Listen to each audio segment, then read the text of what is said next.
আজকাল কিন্তু আমরা বাড়িতে সপ্তাহের বিভিন্ন দিনেই চিকেন রান্না করে থাকি। তবে ওই একঘেয়ে চিকেন কষা বা মুরগির ঝোলের বদলে যদি একটু অন্যভাবে চিকেনটিকে রান্না করে নেওয়া হয় তাহলে কিন্তু তা বাড়ির সবারই খেতে ভীষণ ভালো লাগে। নমস্কার বন্ধুরা, আশা করি সকলেই ভালো আছেন। আমি মৌমিতা, বং ফুটিজাবের আরও একটি নতুন পর্বে আপনাদের সকলকে স্বাগত। আজ আমি আপনাদের সাথে শেয়ার করতে চলেছি মেথি মালাই চিকেনের রেসিপি। চলুন তাহলে আর দেরি না করে এগিয়ে যাওয়া যাক আমার আজকের ভিডিওর দিকে। রান্নাটি করে নেওয়ার জন্য প্রথমেই আমি এখানে নিয়ে নিয়েছি 800 গ্রাম উইথ বোন চিকেন। এবারে আমি এই চিকেনটিকে ম্যারিনেট করে নেব। তার জন্য এখানে অ্যাড করে দিলাম 3 টেবিল চামচ টক দই। তবে টক দইটি যেন ফ্রেশ হয় সেটি আপনারা অবশ্যই খেয়াল রাখবেন। একই সাথেই অ্যাড করছি 2 চা চামচ নুন, 1.5 চা চামচ হলুদ গুঁড়ো, 1 চা চামচ লাল লঙ্কার গুঁড়ো এবং 1 টেবিল চামচ আদা রসুনের পেস্ট। এবারে এই সবকিছু দিয়ে চিকেনের পিসগুলিকে খুব ভালো করে মেখে নিচ্ছি। সমস্ত চিকেনের পিসগুলিকে ভালোভাবে মেখে নেওয়ার পর আমি এটিকে 2 ঘন্টার জন্য ম্যারিনেট হতে রেখে দেব। তবে হাতে যদি বেশি সময় থাকে তাহলে আপনারা কিন্তু বেশি সময়ের জন্য নরমাল ফ্রিজে ম্যারিনেট হতে রেখে দিতে পারেন। চিকেনটিকে যত বেশি সময় ম্যারিনেট করে রাখা যাবে চিকেনটি খেতে কিন্তু ততই সফট এবং জুসি হবে। চিকেনের ম্যারিনেশনের পর্ব শেষ করে চলে যাচ্ছি রান্নার দিকে। আর তার জন্য একটি কড়াইয়ের মধ্যে অ্যাড করে দিচ্ছি 3 টেবিল চামচ পরিমাণে রিফাইন্ড অয়েল। তেল হালকা গরম হয়ে এলে এতে অ্যাড করে দিচ্ছি 1 টুকরো দারচিনি এবং 2টি থেতো করে নেওয়া ছোট এলাচ। গ্যাসের ফ্লেম লোতে রেখে ফোড়নটিকে 20 থেকে 30 সেকেন্ডের মতো নাড়াচাড়া করে ভেজে নিচ্ছি। ফোড়ন থেকে একটা সুন্দর গন্ধ বেরোতে শুরু করলে এতে অ্যাড করে দিচ্ছি 3টি মিডিয়াম সাইজের কুচিয়ে নেওয়া পেঁয়াজ। গ্যাসের ফ্লেম মিডিয়াম টু হাই এর মধ্যে রেখে পেঁয়াজের রং হালকা সোনালি হয়ে আসা অবধি নাড়াচাড়া করে ভেজে নিচ্ছি। তবে এখানে পেঁয়াজটি কিন্তু লাল করে ভেজে নেওয়ার একদমই দরকার নেই। মিনিট 3 সময় ধরে পেঁয়াজটিকে নাড়াচাড়া করে ভেজে নেওয়ার পর এর মধ্যে অ্যাড করে দিচ্ছি একটি বড় সাইজের টমেটোর পেস্ট এবং 3টি কুচিয়ে নেওয়া কাঁচা লঙ্কা। তবে ঝালের পরিমাণ কিন্তু অবশ্যই আপনারা আপনাদের স্বাদ বুঝে ব্যবহার করে নেবেন। টমেটোর মধ্যে যে জলীয় ভাব রয়েছে সেটি শুকিয়ে গিয়ে তেল ছেড়ে আসা অবধি টমেটোটিকে নাড়াচাড়া করে রান্না করে নিয়েছি এবং তারপর এতে অ্যাড করে দিচ্ছি 1 চা চামচ পরিমাণে ধনে গুঁড়ো, 1 চা চামচ হলুদ গুঁড়ো, 1 চা চামচ গরম মশলার গুঁড়ো এবং 1 চা চামচ লাল লঙ্কার গুঁড়ো। গ্যাসের ফ্লেম এবারে একদম লোতে করে দিচ্ছি এবং লো ফ্লেমে মশলাটিকে 1 মিনিটের জন্য নাড়াচাড়া করে ভালোভাবে কষিয়ে নিচ্ছি।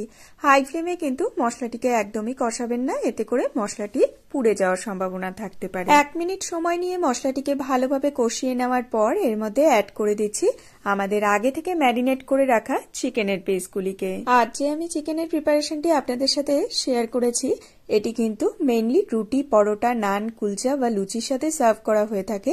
তবে আমি যেদিন এটি বানিয়ে নিয়েছিলাম সেদিন কিন্তু ফ্রাইড রাইসের সাথে সার্ভ করেছিলাম আর এটি খেতে কিন্তু অসাধারণ হয়েছিল। চিকেনের পিসগুলিকে অ্যাড করার পর 1 মিনিটের জন্য হাই ফ্লেমে চিকেনটিকে রান্না করে নিয়েছি। তারপর এবার গ্যাসের ফ্লেম লোতে করে দিচ্ছি এবং ঢাকা দিয়ে 5 থেকে 7 মিনিটের মতো রান্না করে নিচ্ছি। 5 মিনিট পর ঢাকনা খুলে একবার একটু চিকেনটিকে চেক করে নিচ্ছি আর আপনারা এই মুহূর্তে দেখতেই পাচ্ছেন চিকেন থেকে কিন্তু বেশ অনেকটাই জল বেরিয়েছে।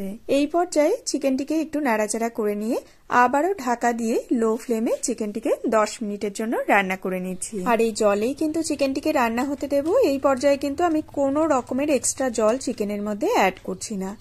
আপনারা যারা আমার এই ভিডিও দেখছেন তারা কোন দেশ থেকে দেখছেন বা কোন রাজ্য থেকে দেখছেন এবং আমার ভিডিও আপনাদের কেমন লাগে আমাকে কমেন্ট বক্সে কিন্তু অবশ্যই কমেন্ট করে জানাবেন। মোটামুটি 10 মিনিট পর ঢাকনা খুলে চিকেনটিকে একবার একটু চেক করে নিচ্ছি আর আপনারা এই পর্যায়ে দেখতেই পাচ্ছেন চিকেন থেকে জল কিন্তু অলমোস্ট শুকিয়ে এসেছে এবং তেল ছেড়ে আসতে শুরু করে দিয়েছে।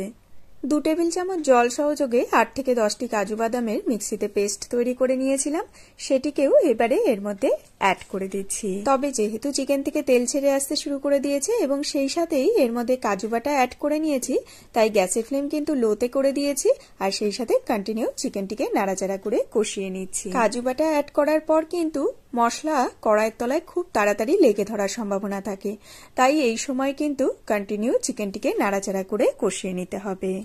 মিনিট 4 সময় ধরে চিকেনটিকে ভালোভাবে কষিয়ে নেওয়ার পর এতে অ্যাড করে দিচ্ছি হাফ কাপের মতো কুসুম গরম জল। তবে যে জলটি আমি এখানে অ্যাড করেছি সেটি মিক্সির বাটির মধ্যে ঢেলে মিক্সির বাটির গায়ে যে কাজু বাটা লেগেছিল সেটিকে একটু ধুয়ে অ্যাড করে দিয়েছি। সেই সাথে এতে অ্যাড করে দিচ্ছি 1/4 কাপ পরিমাণে ফ্রেশ ক্রিম এবং 1/4 কাপ কস্তুরি মেথি। যেহেতু মেথি মালাই চিকেন তৈরি করে নিচ্ছি, তাই মালাই অর্থাৎ ফ্রেশ ক্রিম তো ব্যবহার করতেই হবে।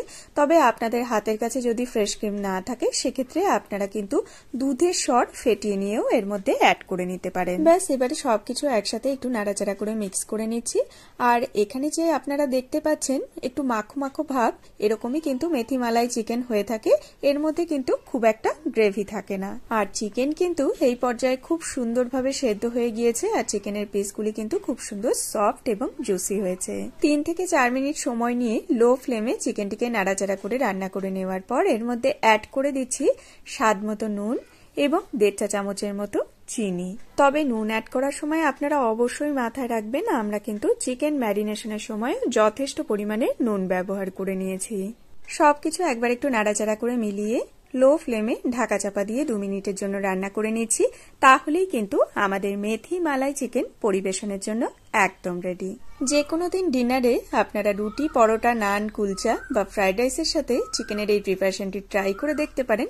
খাওয়া কিন্তু জাস্ট জমে যাবে। আমার আজকের এই ভিডিওটি যদি আপনাদের ভালো লেগে থাকে, একটি লাইক দিয়ে উৎসাহিত করবেন এবং কমেন্ট করে জানাবেন কেমন লাগলো।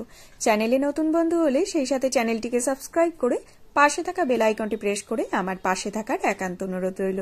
যদি আপনারা ভিডিওটি ফেসবুক পেজ থেকে দেখে থাকেন, পেজটিকে ফলো করার একান্ত অনুরোধ রইল। আজকের মতো তাহলে এই পর্যন্তই বন্ধুরা, দেখা হবে অন্য কোনো নতুন ভিডিওর সাথে অন্য আরেকদিন। সবাই খুব খুব ভালো থাকবেন, সুস্থ থাকবেন। ধন্যবাদ।